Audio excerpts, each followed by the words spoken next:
Was there any big world event happen when you were small? You know, World War I'm talking II. like World War II, yeah. That would be a biggie. Yeah, and I had 4 brothers in the service all at the same time. Wow.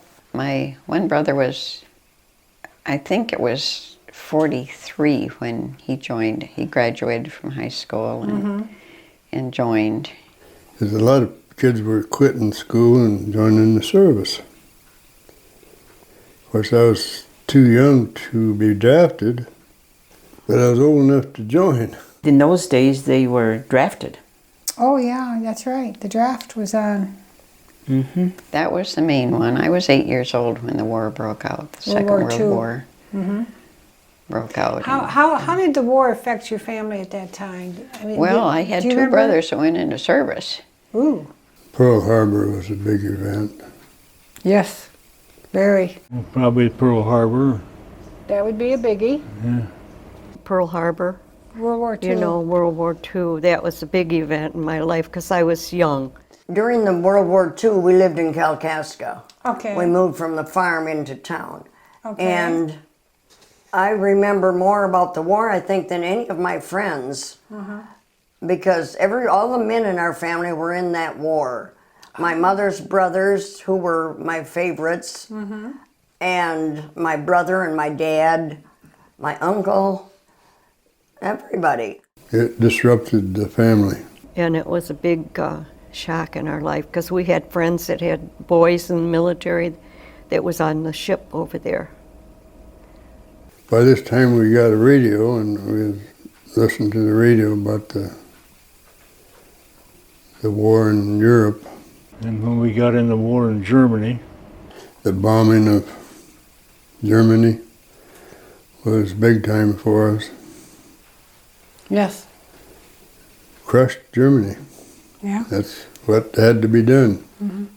How did the war, do you remember how the war affected you, your family? Rations or anything? Well, it made a lot of jobs in the Detroit area. And Your parents, did they earn a living strictly by farming? Yes, Oh. except for a period of time during World War II. They went to Detroit and worked in the war factories until the war was over, and then they came back. Do you remember rationing? Oh, yes, yes. Still have one of the ration books, I think. Oh, you do? Oh, yes. Oh, wow. Food was all rations, K rations or C rations, which my sisters used to complain about the food, and my dad said, if it wasn't good for you, Mom would put it on the table, now eat it. And while he's preaching to them, I'm eating.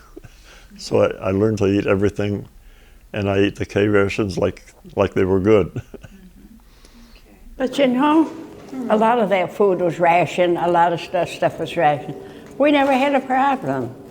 Then we had C rations, were supposed to be better than the Ks, but they kept us alive.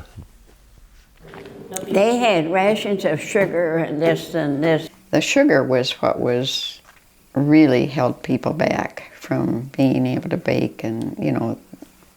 Yeah, I remember that. We had to be careful how much sugar we used. And People were poor, but they were honest.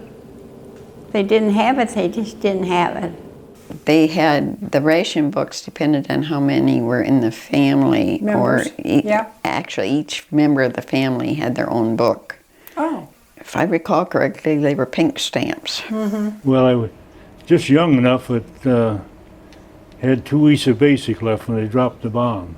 well, the nuclear bomb was big. We were being trained to go invade Japan hand-to-hand combat. Oh, wow. And that wouldn't have been any fun. Nuclear fission.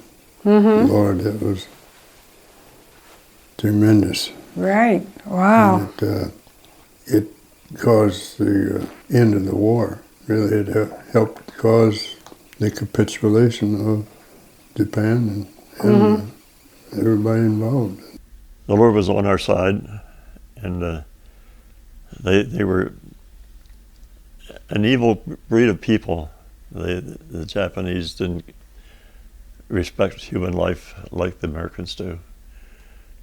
I think they have since reformed their ways somewhat, but back then, life to them was not worth a whole lot. Got to kill off thousands of people. I said many times, praise the Lord for Truman. He's the one that called for the bomb to drop. And a lot of people didn't like him. I was kind of in between. I could like him or not like him, but when he dropped that bomb and I came home, he was my man. Yeah. I was into Japan right within 2 weeks after the war was over. Okay. And then I was there during the winter in Japan. I tell you, they were beat so bad in Tokyo, from Yokohama to bombed right out. Yeah. Yeah. Isn't war awful? It seemed like the men could sit down and talk. But there was 1,900 and some guys missing on that ship when it came in because of the bombs and the fire and then the ammunition, the anti-aircraft guns were going off in the ship. The guys dove into the water. And my dad, like a lot of soldiers, fought in this war for what? For what?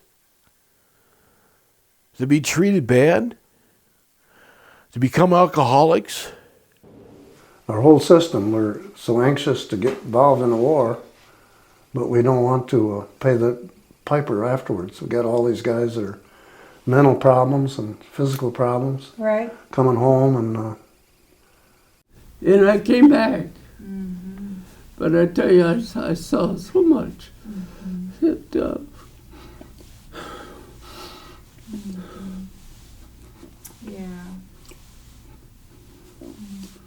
yeah,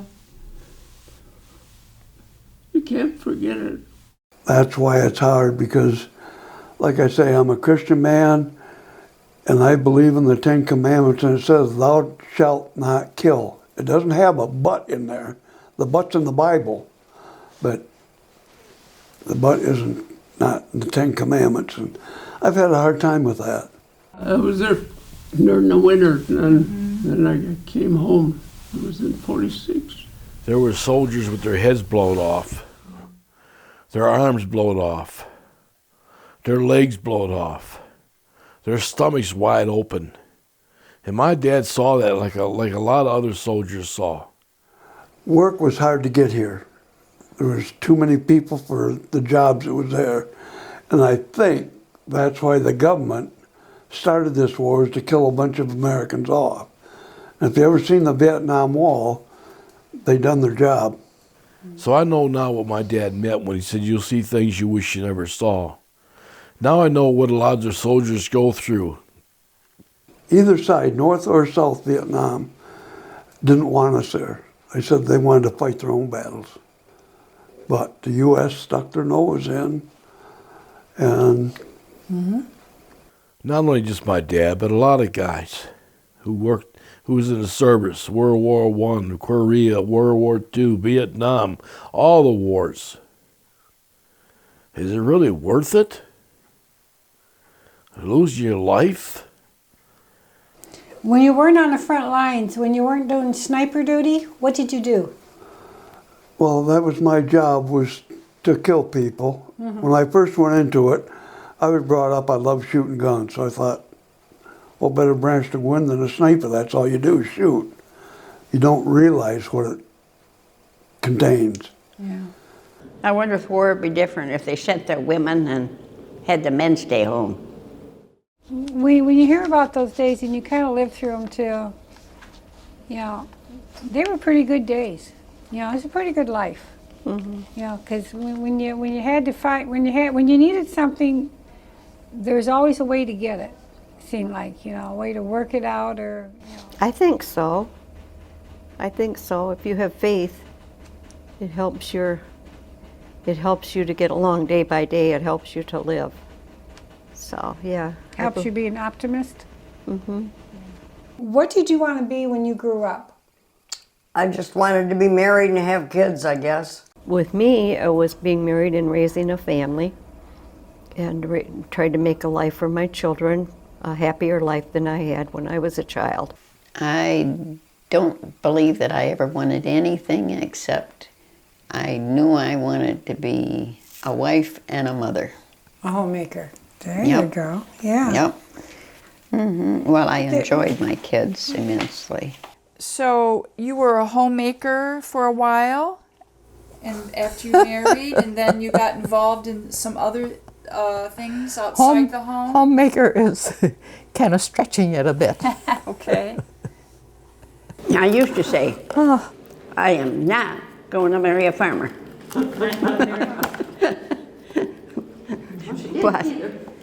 But I did marry a farmer, but he didn't farm. He was in the car business. When you were growing up, was there a certain maybe career you wanted to pursue or a special vocation? I always liked the farm. Ah. I'm sure that if I went on for more schooling, I'd have probably ended up as a veterinarian. Oh. What did you want to be when you grew up? Did you have any particular thing you wanted to be? Well, I wanted to be a father, and I wanted to be a farmer. It's much different now in farming than what it was back then, because we had to do things the hard way. Farming today is automated. Yes. So much automation. And I bet you never were bored, were you? No, never bored, no. There's always something to do there. Yeah. From daylight to dark, it was, we always had things to do. And as kids, we stayed home. There was work to do. We didn't go play with other kids. You got to play with them at school, and that was it. Yeah, I think every once in a while, how it was, you get up early in the morning, there was always something to do. Or you went to school sometime. Yeah. When we were growing up, we were expected to work. Yeah, but you worked. You were old enough to work, you worked. There's always something to do. And you didn't mind it. I didn't mind it. Well, after I got married, I see kids that say, do I have to do that? Do I have? She didn't, but I've seen people. Do I have to do that? No, I never said that. It was just... You did it. Everybody had to work. There was no television. Our television was a great big huge box with maybe a 4-inch screen. Oh, really? A big cabinet. Yeah, great big box. Oh, wow. That's how they first came. Black and white. But, oh yes, it was black and white. My dad raised a pig and had cows and a couple of horses. Oh, there you and go. he plowed gardens and stuff like that. Yeah. we had all kinds of chores to do. We had cattle, we had sheep, we had chickens. Everybody had to work. Yeah, we had 3 or 4 cows who would milk in the evenings, and you had your regular work like the fields, and then you had chores. You had milking to do, and you had to slop the hogs and chickens. And Dad had these pigs that needed to be butchered because he had a place to go for the pork. The cooler was at least as big as this room, with tracks, so they got butchered in one place and they came through a door like that, and then they hung and chilled down, and then Dad delivered meat, whoever wanted it. And I could bone out a quarter of meat too, so all the meat was in a pile and the bones are in another pile. Well, You learn to do a lot of things. But Mom canned, she canned a lot of vegetables like peas and corn and, that sort of thing. Tomatoes. And My garden's thriving. Yeah, I love to garden. But I like the self-sufficiency that provides me. We buy very little of our food out of the grocery store anymore. Do you can your own food? Absolutely. Oh, Yeah, about do you 400 or 500. can? Yeah, I Amy, can. or- Yeah, that's my gig. That's your gig. Okay. She'll help me peel the vegetables, but I can. Yeah, I know quite a few guys that are doing the actual processing now of Yep. food. It's just the only way to go. It's just one step closer to being self-sufficient. she canned everything. She had hundreds of quarts of whatever. fruit, whatever, Yeah. vegetables canned. So did you do like the huckleberries too? Yeah. Huckleberries and the blueberries and wild strawberries and. We would butcher beef and we'd butcher pork, and Being on a farm, yeah. we lived well. We did. Did you have a lot of family come visit during the holidays? Have a lot of company? Yeah, my folks had, I would say, quite a bit of company. And they entertained a lot, like the townspeople. Hey, I'm interested. How old were you when you started to drive? Would you believe about 13? Yes, being on a farm, I would, yes. I was 16. When did you learn how to drive? How old were you? Probably about 12, or And 10 or 12, I don't know. When I learned to drive, I was probably 15, not legally did I learn to drive. Who taught But my you? dad had made an old doodle bug out of a 30 Chevrolet, and I learned to drive that all over take it out on the 2-track and then stuff.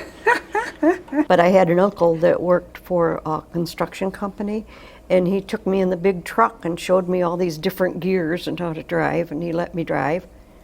Do you drive a car? Did you learn to drive? Yes, And when did you learn to drive? at How old were 15 you? and a half. And who taught you? Well, at that time, it was taught in school. Driver's training. Driver's training. Mr. Alvin Peterson. Your first car, was it a stick or automatic? Oh, it Do you was a remember? stick. They were all Yeah, sticks. it was a by the- Hudson. A Hudson, ah. I was probably 9, 10 years old when I first started. Most I men was driving are. a tractor when I was 9, 10 Yeah, years most men are. I never got a license to drive until I was married and was older.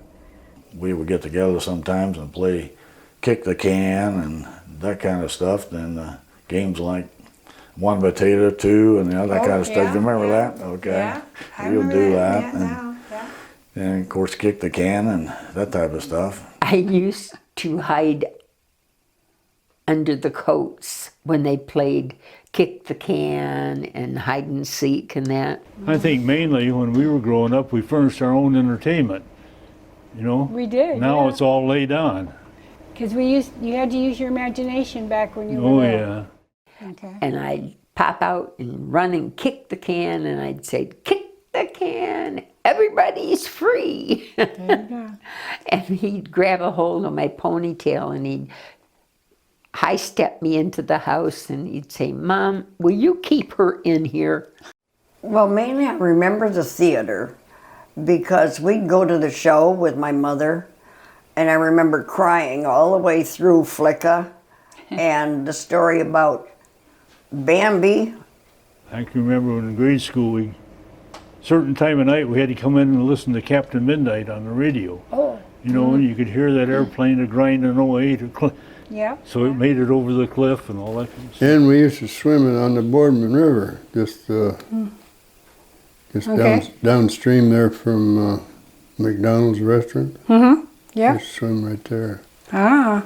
In fact, I caught my first fish there. We went up to Wood's house at the top of Wood Farm, and the daughter of the lady was a junior leader, and she helped her mother teach the kids how to knit. Right. And that girl was a little bit older than I, so like I was just younger, and she and I weren't friends really. Mm-hmm. But today she has moved back to the farm, and she never did quit knitting. My. And we became friends, and we belonged, the both of us, belonged to a group who get together every couple of weeks and knit. There are 5 or 6 of us. And in the beginning, the only one I knew was Phyllis Sensky. Mm-hmm. Used to be Phyllis Wood. It was fun just getting to know Phyllis as grown up. Right. Rather than a little kid being taught something by the bigger kid. So that's been a long-term time friendship, and now you still get together with her and other ladies. Is that... I started knitting again because she and a friend were going to get together, so they asked me to join them. Nice, okay. So yes, it's really good to be friends. You know, old friends are really different from the new friends that we make along the way. Sure. And there's just something about it. I don't know, maybe a more complete friendship. Yeah, maybe too, the friends that you had a long time, you can relate to them, they can relate to you, different experiences you had growing up, where others that come in later in your life. I must have been maybe 10 or 11 years old when I started squirrel hunting. I like squirrel hunting. Would you say hunting is your favorite activity? One of them? I would say it's one of my favorite ones, especially when I was on the farm. And my brothers would get caught doing something stupid, like snitching pop or a pack of cigarettes or something. They always had, the police chief would come, take them, talk to them, scare them, and then let them go. You know, which 9 times out of 10 would happen. But you don't know if they kept on doing it though. They probably wouldn't let them go very many times. Oh, no. After about the 3rd time, you set your butt in jail for overnight. Yeah. Then Mom came and got you. Uh-huh. And then you either straightened up or... Yeah. Yeah. Yeah, you know, well, in families, everybody has a reputation in a family. you know. Yeah, each... And we all laugh about them and what stupid things they do and all this. And we all love each other, but we I don't know if you call it gossip or what, but... No, we're all different. But, you know, like with Verna, she's known in the family for not really knowing what's going on half the time because she's way out there somewhere thinking about something. Or, Yeah. and, I've known Werner for years. I was riding on the road, which was a dirt road then, Ricker's Pond, which is now Seven Bridges area, and there was a pond on both sides of the lake, of the road. Okay. And I remember riding through the middle of the road, and being afraid that I'd wobble off and fall in the pond. Oh my. But I never did. Well, that's a good thing, for sure. And Vinton, you know what he's known for. And I don't know what I'm known for, a big mouth, I guess. No, you're known for your music and a happy-go-lucky guy. Am I? Yeah. That's what I've been told when I met you, and when I was working there at the senior center. But everybody says, no, Dayton is really a happy-go-lucky guy.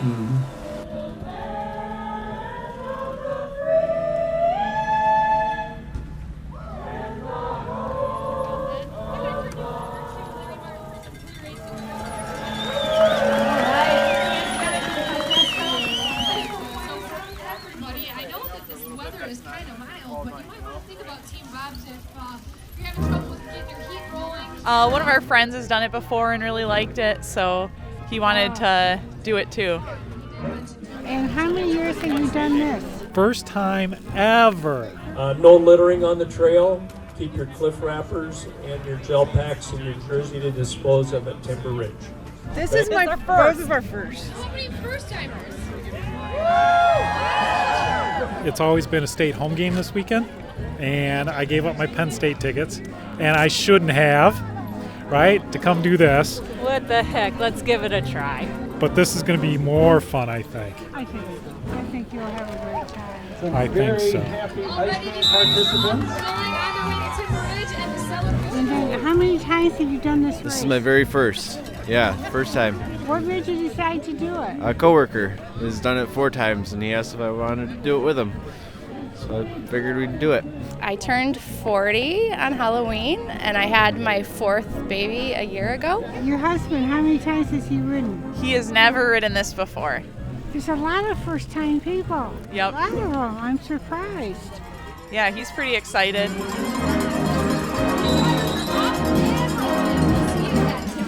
Well, this will be my first year to do the Iceman. First year on the Iceman. And I'm off and on for about 25 years. 3, 2, 1, and they're off! This is my first year. What made you decide to do it? I came last year to watch and it looked fun, so I decided to give it a try. You got hooked. Yes. Oh, this is your first time? Yeah, this is my first Iceman, yep. And how many years have you been doing this? This is my 5th. Your 5th year? Yep. And the number on your bike, is that what you finished last year? I believe so. 3,168. That's Yep. good. Yeah. I've gotten better every year, so that's my number one goal. Well, yeah. And they're all.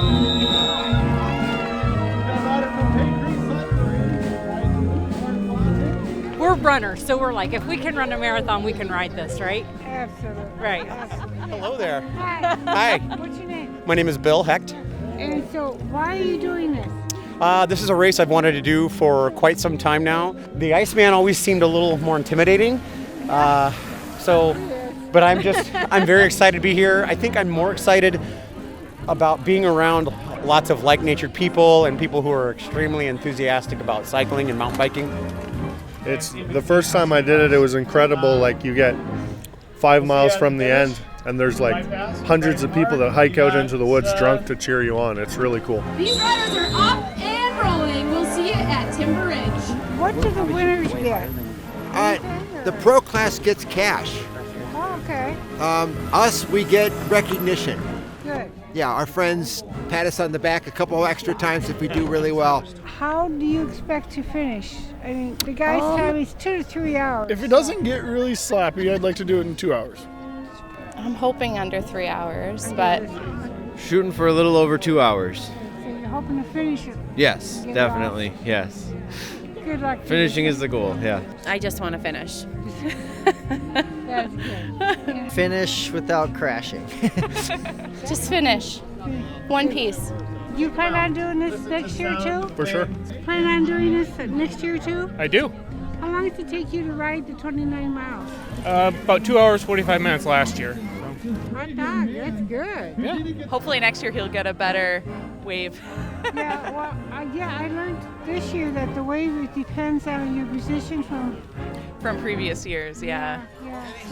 I used to do a lot better. Last year I didn't do so hot, 2:43 or something, but What makes you want to do the race over and over? just good reason to get in shape, I think.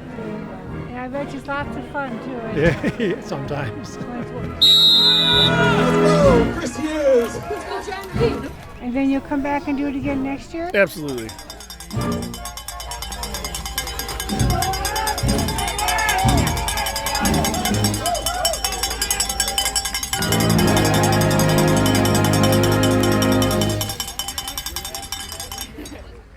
They said Kalkaska was the poorest county in the state in about 1950.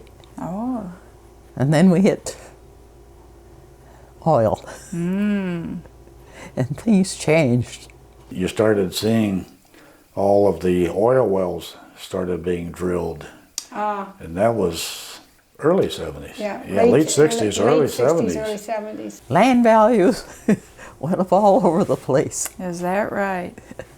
Especially lease rights. But there's been a lot of big changes and a lot of good paying jobs came to Kalkaska for the oil industry.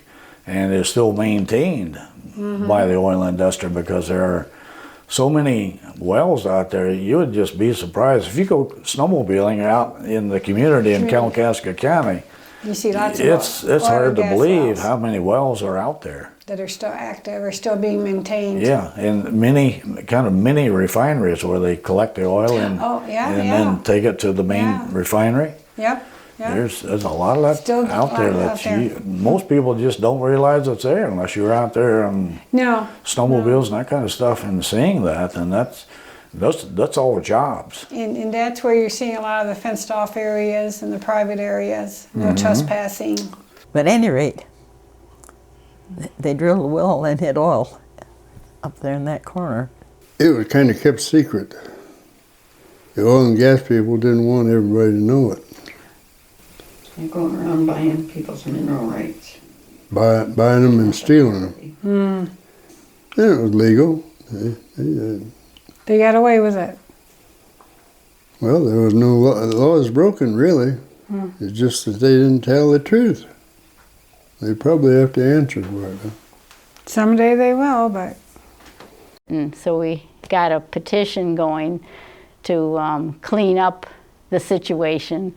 We organized a tour of these sites, of these pits of waste, and a guy from Amoco came out and over the years, they ended up cleaning it up. Now the pits are all filled in. I don't know what they did with the waste, how they got rid of it, but now they've been cleaned up now for a lot of years. When you go out to those sites, the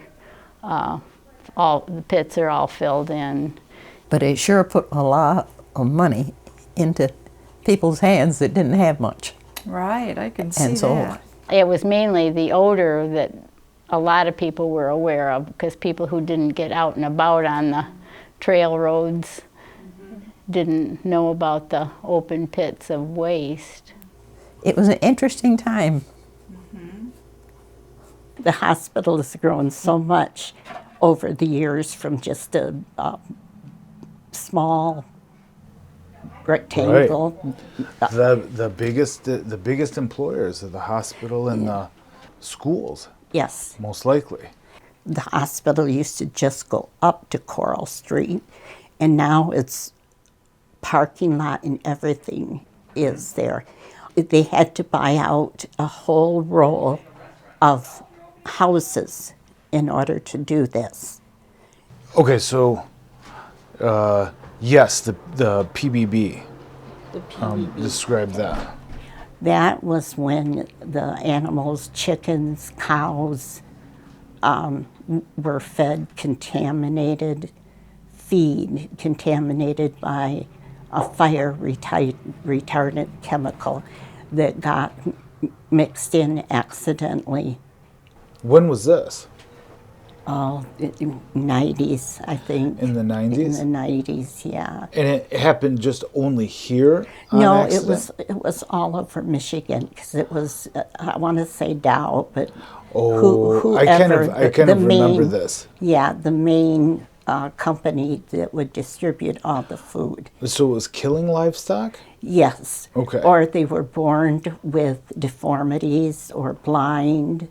And not only that, but these same cattle, not knowing this was going on at the time, these same cattle were still sold for meat.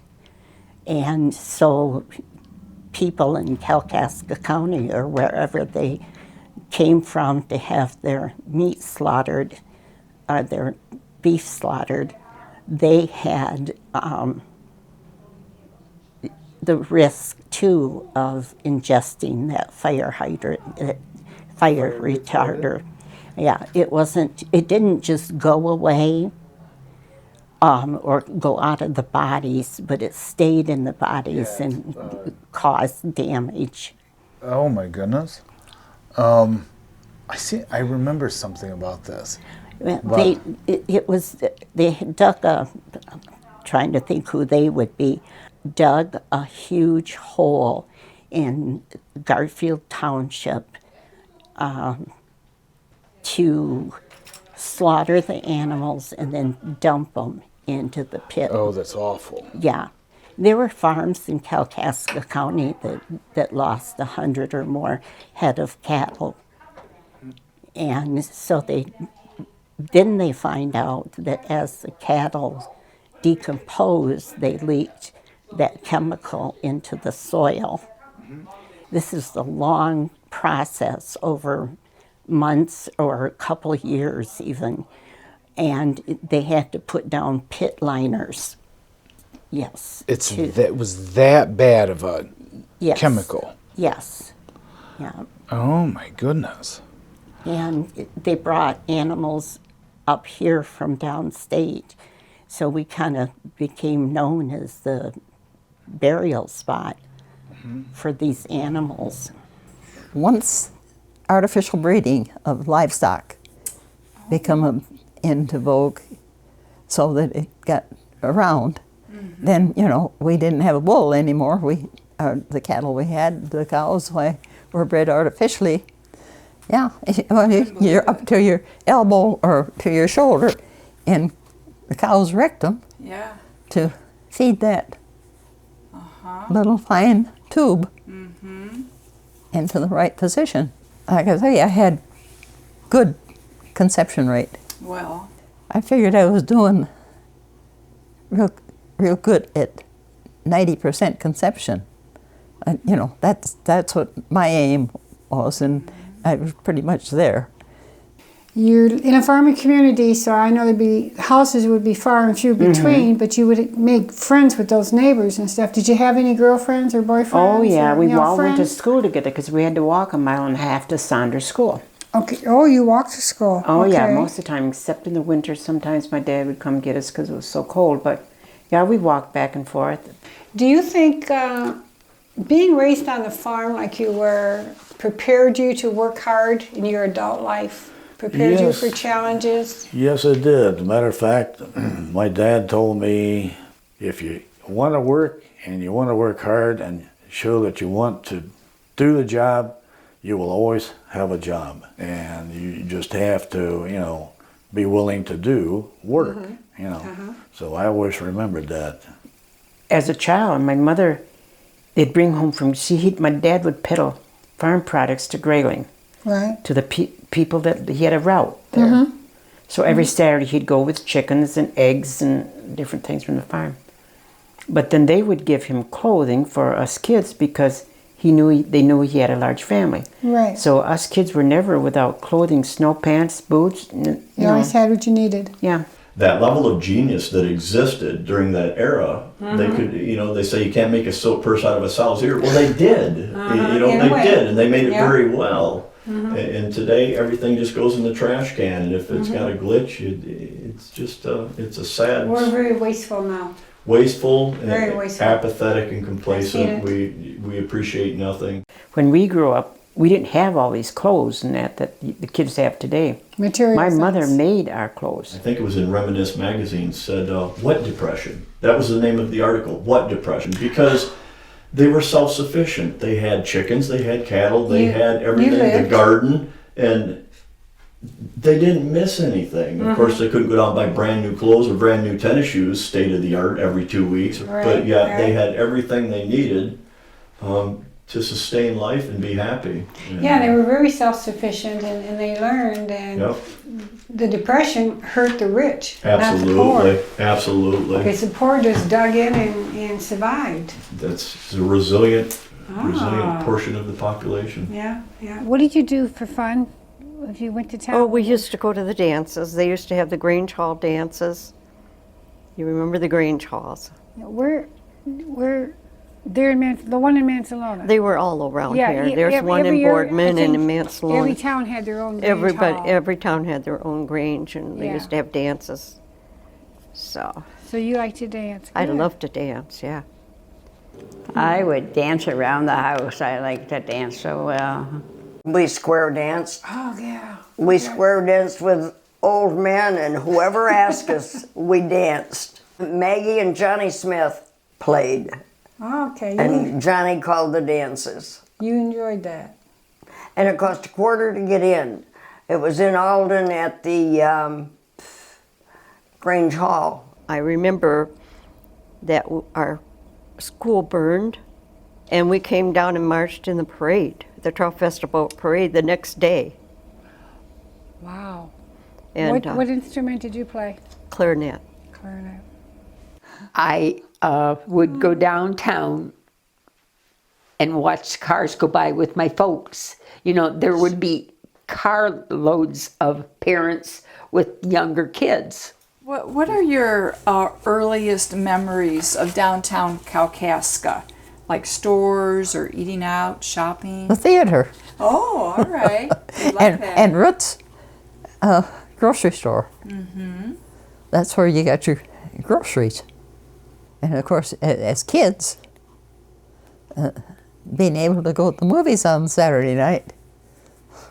I can't imagine what possessed me. It's absolutely the only time in my entire life, and I suffered so from it, that I never stole again. I never did it before, or since. But I stole a handkerchief that had the name Nancy on it. Oh, wow. And I had a cousin Nancy that I was going to give it to. I don't know if I did or not. Mm-hmm. I might have taken it back. I don't know. Mm-hmm. I just remember I suffered so from that. It was, oh my goodness. Ah, guilt complex. Good girl. Wow. Here I thought you were going to say I took a candy bar and was eating it. No, no. No, a handkerchief, that's different, yeah. And even then it was for somebody else. Yeah, you thought your cousin. Yeah, but... but you never did it again? I never did it. What made you feel ever. guilty? Do you remember? Well, I knew it was wrong. Oh, you knew it was wrong when you did it. Okay. I sure did know it was wrong. I didn't pay for it, when you go into when you go into the store, you buy something, you don't just take it. Right. The only thing I remember particularly about going to town was one time when I stole a little bottle of nail polish. Mm. And that bothered me terribly. I must have been 9, maybe, old enough to know better. But I couldn't wait to get back to town to return it. I did tell my mom anything about that. Oh, but you returned it? But I did return it, yes. Did you tell the store owner? Yes. Oh, you told the store owner. It was a terrible experience. Yeah. There was a store that sold dry goods. Pearls. Oh, okay. That was a long time ago. And that was just down the street from the grocery store that I worked in. And that was Gosling's. Oh, you worked there? Yeah. Oh, nice. I worked behind the meat counter for 2 or 3 years. Uh-huh. So I cut meat and... What did you do for fun on the weekends? Main Street in Kalkaska was, I suppose it was typical of most of the small towns in the state. Small town USA. But, yeah. In a way, the Saturday night was a big brawl like night. There was fights going on. Every Saturday night you could walk down the street and you could see drunk fighting and just sit and watch the traffic because there was a lot of traffic at that time. You sit in your car. Yeah. And that was part of the entertainment. You just walk downtown, down the main street and... Something was going on. Yes, see what's going on. First year, the school burned. And so we had our first year of high school, down in the basement somewhere, over in the church someplace, down in that building somewhere.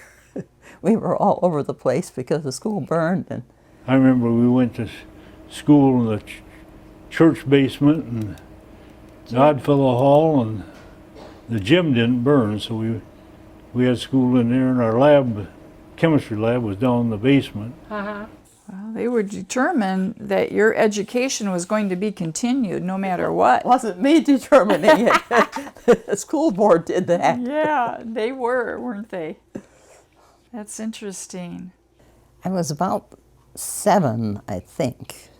I was in either kindergarten or first grade out here at Crawford because that was the big news at school that day. Apparently the teacher knew about the fire and that was the big news. Okay. Yeah, the fire was in 43, I think, 43 or 4. Is the world easier for children today? Oh, in some ways, yes. I think it's harder. They have so much more to learn than we did, because there was more history and much more to learn. They have computers, they have iPads and all this stuff. And they changed math 2 or 3 times when my son was in school. They went to the new math and then they went back. Everything is at their fingertips, but they have a more complex life. And they can go to college, not just go to Traverse because it's the only one there is close, right, and live at home. They can go overseas to a college. Yeah, they got many opportunities. In some ways, I think it's made it too easy for them. It doesn't make them use their brain. Okay. And they have the opportunities for drugs, which I never heard of when I was growing up. When I started high school, I didn't do very good in high school, so I quit. Oh, okay. And And then I told my parents the next year in January, I want to go back. So they let me go back to school, and I finally graduated. Oh, you did? We were given homework. Oh. Well, we went home and we worked. And then you had this stuff dumped on us afterwards. And we knew, kids in town didn't have that kind of work. So they had all that time to do that homework. So I never figured homework was fair. I went to country school. I saw kids. They didn't have much. I was really fortunate. What was your favorite subject? Did you have a favorite subject that you liked? I guess probably I liked math. Math. But Mother had trouble keeping me up to speed at school. But she managed. You managed to graduate, didn't you? Yes. See, good. And what was your favorite subject in school? Wasn't math. Probably history. History? You liked history, good. Back in the 70s, 80s, the term latchkey children came into advance because both parents started working. Back when you and I were growing up, our mothers usually stayed home. We usually had mom to home and dad working, and mom did all that needed to be done at home. You got to have two parents working. Two paychecks. So now we got latchkey children, which children are left home alone for 2-3 hours in the afternoon after school, or they go do a latchkey program. That's where that name came out. So then they don't get the values of mom like we did. That's true. We tried to instill what we learned, but you're only there part-time now. So now these children are learning from their friends. We're going to hell as far as raising their children. They're not doing it right. We had both parents in the home. And we had a mother at home. That is a real key thing in life. If as you go forwards in generations, is how did you raise your children, and how they raised theirs. Because it isn't the phrase, you do what you learn. You can only do what you learn, and that's what you know. Right. And then when you learn better, you do better. That's true. Is there much difference the way the kids are being raised today as the way they were raised back when you were a child, going through the school systems? Well, I can only give you what seems to be evidence. Okay. I don't know how people raise their children, really, because you're not in their home and you don't know what goes on in their home. But I know in my home, my mother was more or less the disciplinarian. Okay. And, well, my dad was, if you got a little grumpy, you knew you weren't doing the right thing. But, it's very difficult for children to feel as secure, especially if dad works out of town or moves to another state. The father is kind of lost to a lot of children. Well, different. I didn't talk back to my folks. Nope. She didn't talk back to me either, but I see kids that talk back to their kids. You knew what to do and what not to do. You did. You just did, I guess. I don't know. The work ethic is almost lost. Yeah, the work ethic is pretty poor among young generations. But do you think that's our fault? That we allowed that to happen? Or is it just... To a large degree it is, because we allow sin in the world. Well, like I say, my mother and father were divorced, and my mother remarried and went to Canada, so my grandma was really in charge of raising me. And she always would, wanted me to be a good girl, and we went to church. When I reached a certain age, like we'll say 14, the church I was going to did not believe that you could wear lipstick, play cards, dance. And I remember exactly when I decided I want to do those things. So I quit going to church. Ah, I see. And now that I've learned a lot more over many years, I am going back to church again, but I have a different concept of what religion, going to church regular, learning what Jesus preached, I'm a different person. Okay. Because I've learned a lot. Right, I see. What do you think? I believe very strongly in the infilling of the Holy Spirit. Infilling? Infilling. Okay, infilling. The Holy Spirit will infill you, just, so that you just make you aware? Make you completely aware, yes, okay. of, and your love for the Lord is even stronger. Mm-hmm. And you can be guided by the Holy Spirit. As I read the Bible, I realize ideas that we've always lived by. Mm-hmm. So religion, the Bible, whatever you want to call it, is something that I've heard of all my life. Right. It isn't new. The wording is, and the reasons behind the way we live, that is new to me. But actually, the things we do today are things people lived by 1,000 years ago. Okay. And more. Mm-hmm. It isn't new thinking.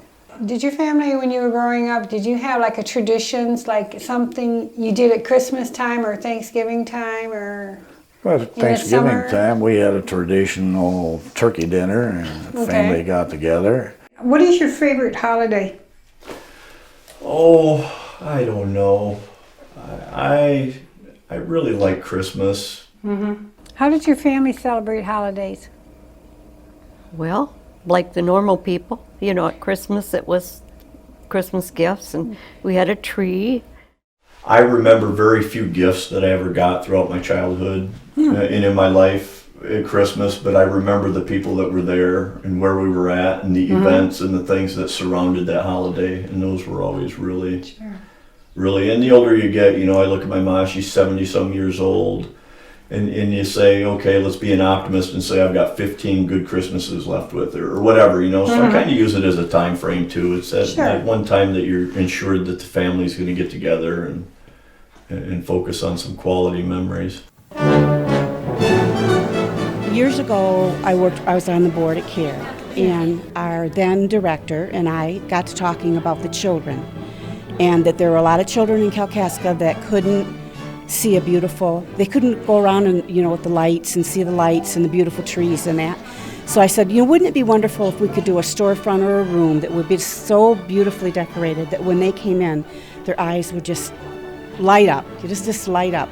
And she said, yeah, that'd be great.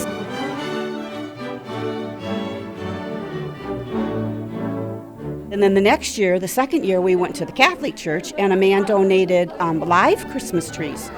And we had live Christmas trees, and the priest would go, every morning he would go in and he'd fill the tree and play with the trains that went around him and that kind of thing. It was so fun. Santa came and he decorated a cookie with the children and got to read a story and that kind of thing. They gave their list to him. And Freddie Ritter always was our wonderful Santa. Yeah. So when Santa gets the letter, the kids have already put their return address on it. Absolutely. They put their address on it, and then Santa sits down and he writes a letter back to every child. The week that we're putting it up, there's a lot of traffic because there's businesses in this hall. And then they see what we're doing and they get excited, and we tell them, well, on Saturday, if you come back, you can see it all decorated. And they'll tell their family and their neighbors. So every year it's gotten more and more and more people coming. It's bigger and bigger every year. Mr. A. Schoen has been so gracious for I think probably maybe 10 or 12 years. For 2 weeks he gives us all the electricity and the space and the coverage for it. Very generous. It is. They're a wonderful family. Some people will win a tree, use it this year, and then donate the ornaments or the tree back or both. And so we can another year, do another tree with it. So it's this now. But it started out as something very much different. But this makes a great fundraiser now. Oh, it does. Oh, it does, absolutely. Absolutely, and the need is certainly out there for our people. When you do the ticket sales, how long are the ticket sales for? One whole week. Okay. So they will go on Saturday, the opening, and until today, which is Sunday, at 3 o'clock, Santa will come. He'll draw a ticket out of each box and out of each bag. And then that person will be called to come and get their tree or whatever it is that they want. American Girl typically has more ticket. Yeah. So we've done that about 7 or 8 years. Okay. Well, we've done the American if it Girl. works. The girls love it. And the winner is... There's 6 tickets for $10 or $2 a ticket. Oh, And $2 a ticket or 6 for 10. Okay. And Mr. A. Schoen gives us a $500 shopping spree. It's 3 minutes. It's a separate raffle. It's a 3-minute thing. They draw the ticket out, and then you've got 3 minutes to run around the store with carts and grab food. Well, listen, thank you so very much. You're very welcome. Appreciate you talking to me. You're very welcome. I'll buy your tickets, put them in, and maybe you'll have your name drawn. And how did your family celebrate a holiday, whether it be Thanksgiving or Christmas? Well, there was generally food involved. Mm-hmm. Thanksgiving and Christmas, Easter. Okay. That was the big dinner. Mashed potatoes and beef roast, and something like that. I love mashed potatoes and beef and gravy. We would sit around in the living room and singing or playing the violin. Somebody would be doing something, some instrumental work. And that to a large degree was our recreation. We had kinfolk that was living nearby, and they'd very often come and be musical with us. So this would be like in the evenings after dinner time? Yes. Ah, okay. Yeah, Mom baked pie. She was an excellent pie baker. And Yeah. bread. Pumpkin pie you didn't get one every day, but you generally managed for those dates. How would you define a good or successful life? Well, the first thing you got to do is get right with God. Where'd you go to church? Spencer? The Baptist church out there in the corner, Evergreen. There was Sunday school, there was Bible school, there was summer school. We went to all those Did things. you have like youth fellowship? Yeah. Yeah, I would get in trouble because I was such a Mischief? big tomboy. My mom expected me to be a little lady, and I just didn't. I was out in the climbing trees and playing on the horses, and I just wasn't a little sissy type person. It wasn't for you. You do what you have to do, try to do it well, and keep the peace. And what would you like your children or grandchildren to remember about you? If I were to say to your grandchild, what do you remember about Grandpa Peck? That he was a good father. Good. So that's really the best recommendation you can have before God, I think, is to be a good father. Oh, wonderful. Provide your families with sufficient living. Provide them with a home. Yes. Don't run off on your wife. I think I did a good job of keeping the peace. Never got in any real squabbles with anybody, even if we were disagreeing on what the property was worth. If you're nice to people, they're generally nice to you. That's true. Yes. I know I've had a good life, a very good life. A very good life. I mean, I couldn't ask for anything more. And do you have any feelings about what the grace of God is?